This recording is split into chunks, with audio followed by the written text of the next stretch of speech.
Je me présente, c'est moi votre chirurgien. On s'ennuie. Ah, salut les petits connards! Le DVD numéro 4 de Joueur du Grenier est sorti! Ah, et tu sais quoi? Il y en a 4!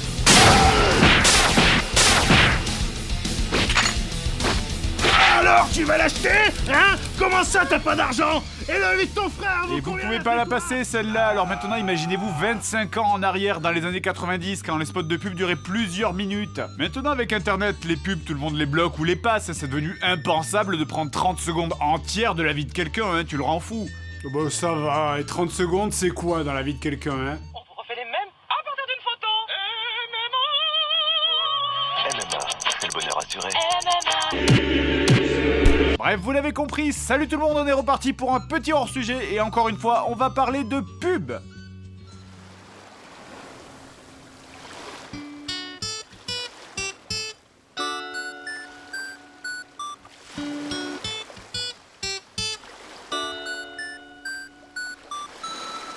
Un, deux, trois, quatre.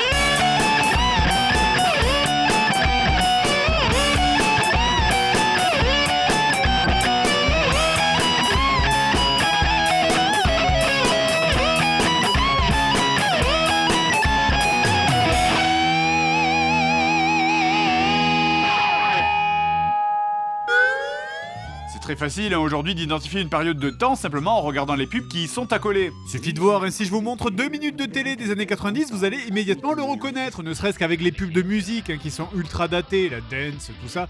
Mais ça marche également avec les pubs toutes simples. Typiquement les pubs de Yop, hein. Ah, la délinquance des années 90, c'était bien quand même. Ça a l'air pas mal du tout ce que t'es en train de te taper là, hein? Eh, ce serait pas un yop?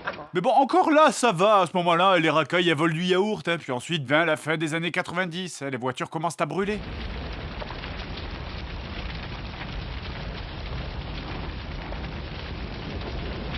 Bah dis donc, hein. Les mecs qui ont fait ça, ils ont vraiment du yop à la place du cerveau. Ok, alors sérieusement, heureusement que le nom du produit est mentionné, parce que la pub est pas évidente, là, je trouve. Ah là là. Je suis complètement perdu. Et sérieusement, vous avez déjà vu des gens boire du yop dans la rue? Par contre, Banga, ça c'était une vraie boisson, et puis la pub est défoncée en plus, elle est défoncée tellement que j'arrête pas de vous la montrer en fait. Ce truc de marcher sur les margelles en imaginant que le sol était rempli de lave, tout le monde l'a fait. Par contre, ce pauvre gosse, elle aurait pu l'appeler autrement. Maman, pourquoi tu m'as appelé comme ça? Tout le monde se moque de moi à l'école. Tais-toi et va chercher ton petit frère Dr Pepper. Oui, et d'ailleurs, au passage, puisqu'on est aux pubs de boissons, je vais pas parler du nombre hallucinant de pubs qui te mettaient juste une paire de loges sous le nez pour te faire acheter. De Rio, rien ne vaut un Rio. J'ai vu les melons, mais j'ai pas vu les oranges. Maman, faut qu'on parle. Ah, maman, faut qu'on parle. La pub de Petit Vitel, c'est un exemple parfait des pubs qui sont restées dans la mémoire. Ils avaient su parfaitement jouer avec le côté manga, DBZ, gros muscles et cheveux blonds. Non, parce que le « il me faut de l'eau », ça faisait partie des slogans insupportables que tout le monde te ressortait à longueur de journée. Je veux dire, est-ce que vous avez jamais rêvé de péter les dents à la 54e personne de la journée à vous ressortir « et la marmotte, elle met le chocolat dans... » Désolé, c'est un réflexe, j'ai pas pu m'en empêcher. Voilà, vous voyez? Maman, faut qu'on parle. Bon, cela dit, je me demandais quand même ce qui arrivait à la fin de cette pub. Faut qu'on parle. Mon corps est en pleine croissance. Il me faut des tampons. D'ailleurs, les parents qui se laissaient rouler dessus, c'était un truc assez récurrent à l'époque. Je veux dire, quoi de mieux pour parler aux enfants que de montrer qu'ils peuvent dominer leurs parents? Rendez-nous le chien. On est un champomis. Champomis d'abord. Avec moi, ce serait pas arrivé, ça. Champomis d'abord. Je ne négocie pas avec les terroristes! Non!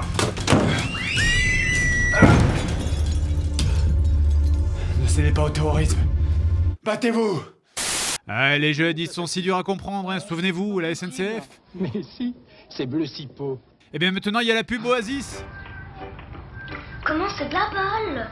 Tu m'étonnes que c'est de la balle. Ah, mais que dit-il? Je ne comprends pas. Heureusement qu'il y a la traduction dessous. Et ils pensaient que les parents, ils allaient réagir comment? Je ne comprends pas, ce jeune homme vient de dire c'est trop de la balle, alors que bon, ce n'est pas une balle, c'est une bouteille. Ça n'a aucun sens. D'ailleurs, c'est fou comme c'est vraiment le langage des jeunes, mais vu par les vieux. Ouais, donc je fais l'ouf quoi. Quoi? Donc tu fais l'ouvre, quoi. Alors, je m'adresse maintenant aux gens plus jeunes que moi, parce que bon, en 2002, j'avais déjà atteint le vénérable âge de 22 ans. Que signifie le terme don't chelouf quoi? Donc tu fais l'ouvre, quoi. Et également, est-ce que vous utilisiez vraiment le terme C'est grave cher, Max. en 2002? Parce que dans mes souvenirs, c'était déjà ringard en 95. Hein. C'est l'heure du BN. Ah, les pubs de BN, ça me donne faim de... Après l'école, les batteries sont à plat. Est-ce que ce gosse a pas des couilles en acier? Ah non, Satan est encore dans mon sac. Je sais où tu habites. Et d'ailleurs, si vous voulez briller en soirée, BN, ça veut dire biscuiterie nantaise. Dans les autres pubs de trucs à bouffer, je me souviens aussi des pubs de Crunch. D'ailleurs, je me faisais aussi la réflexion quand j'étais petit que c'était quand même des pubs de connards. Je veux dire, le concept est vieux, hein. On mange un Crunch, ça provoque un accident.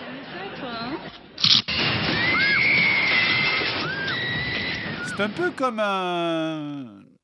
Death Note. Non mais je veux dire, sincèrement, regardez. Qu'est-ce que ce mec t'a fait? Il faisait sa gym chez lui, t'emmerdais pas, tu pouvais juste tourner la tête, alors pourquoi tu détruis sa maison? Meurs, espèce de sale gros. Je tuerai ta famille. Papa, j'ai peur. Crunch, le chocolat des connasses.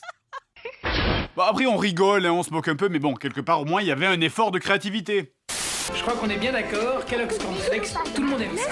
Julie, c'est pour ses grands pétales de maïs tout dorés. Pierrot, parce qu'il croustille longtemps. Et Laurence, Pour leur bon goût nature. Ah la vache, mais il y a tellement rien de naturel dans cette pub. je crois qu'on est bien d'accord. Je crois qu'on est bien d'accord. Non mais sérieusement, c'est trop bizarre, on dirait qu'il y a quelqu'un qui les oblige à parler. Croustille longtemps. Et Laurence, Moi, je les aime parce que c'est naturel et croquant et ça facilite le transit intestinal. et moi, pour toutes ces raisons, Kellogg's Cornflakes, j'adore. Ouais, alors par contre, niveau contenu de la pub, le département créativité, il était en vacances. Hein. Quand je bois de la cristalline, bah j'ai plus soif. Grâce à mon assurance, quand j'ai un accident, des fois je suis remboursé. Enfin, ça dépend si je suis en tort ou pas. Si je dépasse pas la franchise aussi. Enfin, ça dépend de plein de trucs. Les assurances. Oh là, Croustichaud. Alors bon, je pense que la plupart d'entre vous ne s'en souviennent pas. Mais il y a plusieurs marques qui ont tenté de faire passer leurs produits pour des produits de luxe. Alors parfois ça a marché. Ferrero Rocher, hein, ça a eu une image de truc classe, ou le jambon d'Aoste, ou bon, ils ont essayé ça avec les rillettes de Bordeaux Chanel, mais ça c'était plutôt de la parodie. Mais des fois, bah, ça marche pas. Chic, chaud. Est-ce qu'il est en train de souffler sur un carton surgelé? Donc, Croustichaud, une croquette au fromage. Alors, je suis admiratif quand même de la tentative de faire passer pour un truc de luxe un truc qui s'appelle Croustichaud avec un O. Non, parce que c'est mort, et là, c'est une croquette panée. Je veux dire, même la meilleure des pubs ne peut pas vous transformer ça en truc chic. Madame, monsieur, pour le plat suivant, je vous propose donc un écrin de panure garni au fromage sur son lit de printemps, accompagné de ketchup! Ah, les pubs de cahiers, alors ça c'était la période que tout le monde détestait. En général, ça commençait à apparaître à peu près mi-août et ça signifiait qu'une chose, la rentrée arrive. On va en regarder une. Monsieur Désiré Mbala, crayon noir, nous parle des cahiers super conquérants. Super conquérant, il est si agréable pour écrire et il est robuste, oui. Super. Super conquérant. Eh, je l'avais ce cahier. Il est super. Comment ça va? Je vais bien. Oh, avez bonne putain. Je vais mine. Oh. Si j'y vais bien. Et vous savez ce qui va se passer ensuite? Comment ça va? Je vais bien. Vous avez bonne mine. Comment ce truc pouvait être légal? Si, j'y Alors vais pour bien. les plus jeunes, Si, j'y sachez vais bien. qu'à l'époque, faire ça, Mercurochrome, le pansement des héros. Mercurochrome, le pansement des héros. c'était légal. Je n'ai pas retouché la vidéo, je n'ai pas rebouclé moi-même le montage. C'était comme ça à la télé. Et c'est incroyable, c'est littéralement, ils ont trouvé le bug exploit de la pub pour te faire rentrer un truc dans la tête. Attendez, on a droit à 30 secondes, c'est ça? Et on peut mettre ce qu'on veut. N'importe quoi. Et le pire, c'est que ça marchait, hein, ça restait dans la tête, hein, ça se demandait pourquoi tout le monde faisait pas pareil. Pousse mousse, ça pousse et ça mousse. Pousse mousse, ça pousse et ça mousse. Pousse mousse, ça pousse et ça mousse. Nutella? Oh, t'es là. Nutella? Oh, t'es là. Nutella? Oh, t'es là. Qui peut Quand les petits frères rentrent à pas de loup, tu peux cacher tes trésors dans un keeper. Ah ben enfin, les pubs de jouets, est-ce que c'est pas le moment qu'on attendait tous, hein? Les premières pubs de jouets qui apparaissaient à la télé, ça signifiait une chose, Noël arrive et les vacances arrivent. Alors ça c'était la pub de Keepers, une espèce de boîte à secrets pour filles. Je m'en souviens parce que déjà quand j'étais petit garçon, je comprenais pas le principe d'avoir une boîte à secrets quand t'avais 6 ou 7 ans. Qu'est-ce que t'avais à cacher? Après, vers 12-13 ans, quand tu commences à être ado, là je veux bien comprendre l'utilité d'une boîte à secrets. Grâce à Keepers, tu peux cacher tous tes secrets, tes pétards, ton canif pour te battre avec des gangs de rue, ou ton test de grossesse positif. Alors, les pubs de jouets, c'est quelque chose qui a pas mal évolué dans les années 90. Pour le coup, on est parti de loin. Où il est ton kiki? Et je ne répondrai pas à cette question. Kiki? C'est le kiki de tous les kikis. Ne confiez pas vos enfants à n'importe qui. Ou plutôt à n'importe qui. Après, dans les années 80, il y avait une forme d'innocence qui n'existe plus aujourd'hui. C'est sûr que refaire la même pub maintenant, ce serait impossible. Alors, il est où ton kiki? D'ailleurs, tant qu'on est dans les vieilles pubs, est-ce que vous avez déjà eu ce genre de choses en étant petit? Je me souviens parfaitement qu'on était noyés par les pubs comme ça, et que ce soit les Play-Doh ou la pâte à modeler pour faire de la fausse nourriture, ou des espèces de chariots qui te permettaient de jouer à l'épicier ou à n'importe quel autre métier. Je suis trop content, je monte au plafond. Quoi? Je suis trop content, je monte au plafond. Non mais je monte au plafond, je veux dire, c'est n'importe quoi, on va pas garder ça évidemment. Bon, je te dis au moins c'était un jouet neutre, hein, parce que les jouets à l'époque c'était pas pour tout le monde. Voilà monsieur dans son atelier Berchet super équipé. Madame n'est pas un reste avec sa cuisine super cook. Four mais aussi... Oh ça va, les mœurs étaient différentes dans les années 70. Hein. Berchet. 90, 70, 90, c'est des chiffres tout ça. Évidemment, inutile de dire que les vieilles pubs pour gamines étaient truffées de machines à laver, de cuisinières et de trucs qui ressemblent même plus à des jouets en fait. Oh, le chien. Et attention, il fait que de bêtises. La poussette ménage, Smoby.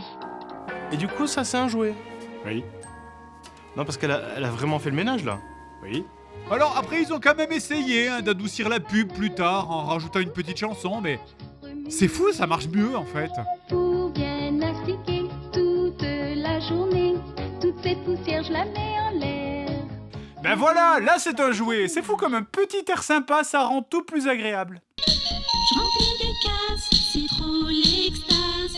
Crédit consommation, ma fausse déclaration. La taxe foncière, je la mets en l'air. Déclaration de revenus.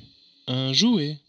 Bon après on va pas toutes les faire, hein, ces pubs on en aurait pour la journée, et puis on va pas engager le débat de est-ce que c'est bien ou c'est pas bien, on n'est pas là pour ça. Par contre on va quand même rester dans les jouets pour filles. Maman, pour moi, j'aimerais un bébé. Une petite blonde avec des boucles. Et un petit nez rose. Un bébé rouffé.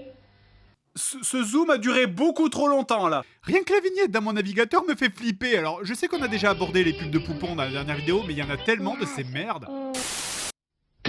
Ah!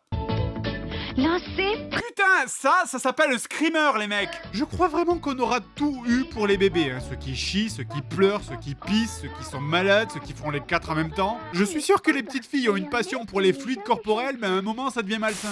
Première larme, poupée de charme, au chagrin délicieux. Ce n'est qu'un jeu, car tu pleures quand je veux. Heureusement qu'il y avait des bébés un peu plus basiques, comme les jouets Luxi, c'était des bébés qui brillent dans la nuit. Alors par contre, je sais pas du tout pourquoi je me souviens de la pub. Quand on serre Luxi dans ses bras, on n'a plus peur la nuit. Ah oui, mauvais casting de voix. Bon, bah, cela dit, on a été épargné par la pire des pubs de jouets. Hein. C'est une pub pour un bébé qui s'appelle Baby Love a Lot. Bébé rigole beaucoup.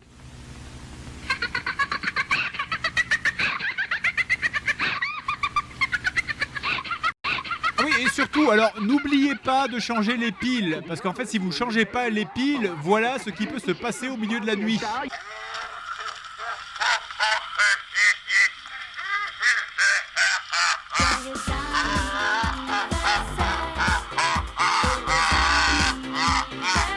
Bon, après, évidemment, je parle des poupées, mais les jouets pour filles ne se limitaient pas qu'à ça. Il y avait aussi les jeux de société pour filles uniquement. Le téléphone secret, c'est un jeu électronique avec un Est-ce téléphone que qui parle. ces garçons ne sont pas quand même beaucoup plus vieux qu'elles? Non mais parce que c'est sûr, là ils mettent des beaux gosses musclés, alors ça donne l'illusion, mais remplace ça par des mecs normaux et c'est plus la même. Qui est amoureux de toi? Allô? Et après, évidemment, j'en ai pas parlé, mais il y avait tout le bordel des jouets Barbie, hein. Barbie roller, Barbie cabriolet, l'avion de Barbie. De la merde comparé à nos trucs à nous, les mecs. Action Man Roller Extreme, Action Man Silver Speeder, Action Man Turbo Motojet. Voilà, ça c'est bien. Action Man VTT télécommandé. Je suis Barbie cycliste, j'aime pédaler et me promener. Ça c'est pour les hommes. Attends, merde, je crois que le son est décalé là. J'ai pas remarqué. Alors finalement, qu'est-ce qu'on avait juste à nous, les mecs? Eh ben déjà, il y avait la catégorie les jouets immondes. Une mode passagère des années 90 avec des jouets dégueulasses, un type Creepy Crawler, The Gak, le savant fou. C'est juste des jouets, comment dire? De toute façon, c'est simple, hein, la pub est dégoûtante, ça pue, on dirait un mélange de morve avec de diarrhée. C'est pour les mecs, ouais, on est sale. Alors si, à la limite, il y avait d'autres trucs, hein. Il y avait les bagnoles, ça c'était bien à nous. Et puis il y avait la guerre, hein. Nous on aime bien la guerre et la violence. Et les dinosaures. Et les trucs qui puent. Alors il y en a qui ont essayé de combiner tout ça. Extra Animal, c'est des voitures avec des têtes de dinosaures qui se font la guerre. Extra Animal, achetez s'il vous plaît. Ah, je regrette un peu qu'on n'ait pas été adulte dans les années 90, hein, parce qu'on aurait pu faire fortune en inventant le jouet ultime. Turbocranosaure, venu du futur du système étronien peuplé de cyberdinosaures, il est venu déraper sur notre planète. Turbocranosaure, il se débarrasse de ses ennemis en leur vomissant dessus. Oh, dégueulasse! Mets un doigt à l'arrière de Turbocranosaure et il se mettra à parler. C'est Champ-Max, j'ai une blénovasie. Je vais dissoudre l'Assemblée nationale. Turbocranosaure. Un jouet interdit par la Commission européenne. Ça déchire! Eh ben toutes ces pubs, moi je sais pas pour vous, mais ça m'a donné faim. Du coup, ben je mangerais bien un petit. Que dirais-tu de goûter à mes délicieux bâtonnets de Colin, croustillants et savoureux, voilà tout l'or du Capitaine, et il est pour vous. C'est un croustille chaud. Oui.